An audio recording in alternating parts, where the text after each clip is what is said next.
St. Paul's Chapel. It stood. Not a window broken, not a stone dislodged. It stood when nothing else did. It stood when terrorists brought September down. It stood among myths. It stood among ruins.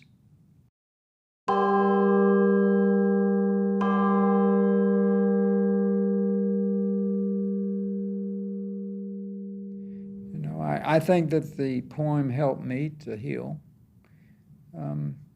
But even more than that, St. Paul's Chapel was extraordinarily important to me for healing. Willoughby firefighter Sandra Lesko, FBI Special Agent David J. LaValle, Plainview volunteer firefighter Danny Lee. I guess, even just with a reflection on 9/11, there is not a year that has gone by that I've not heard and listened to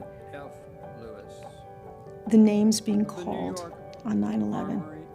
And I do that every year because that to me is part of my healing, is never forgetting. Firefighter William P. Lewis, U.S. crane worker Ronald H. Lickman, Verizon worker Robert Leggio.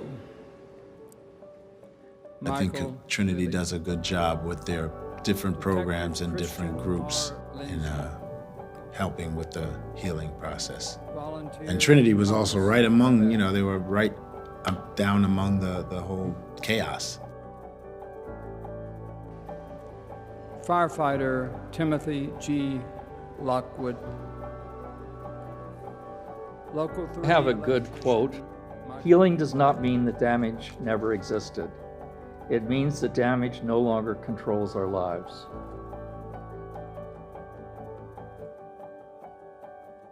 And I think the greatest fear now is after 9/11, we seem to be a very united country.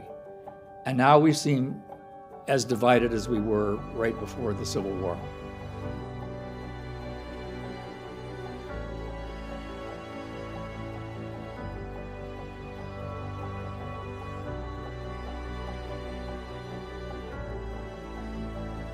Healing for me is letting go of that immediate reaction of horror and anger.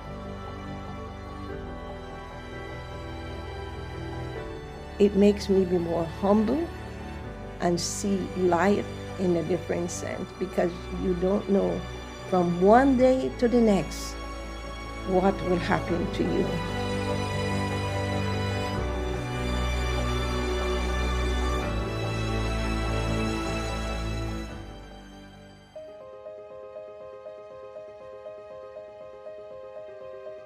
September 11th and reminds me of God's continued efforts to bring healing and wholeness to the world that I've seen in the last 20 years, but also reminds me that I'm still processing.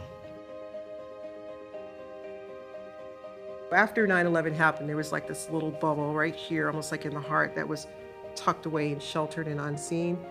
And I remember being in St. Paul's Chapel, and this was probably maybe 3 years ago or so, and there was a service, and it was on 9/11. And what I heard here was I heard the whir, like,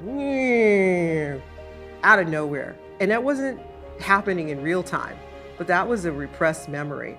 And I thought that, wow, here I am in this place in St. Paul's Chapel where I feel safe, I feel loved, I feel comforted, like the building and the people around me. And it was in that safe space that that lingering memory was able to be released.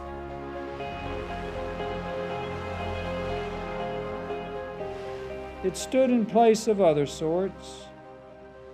It stood when nothing else could.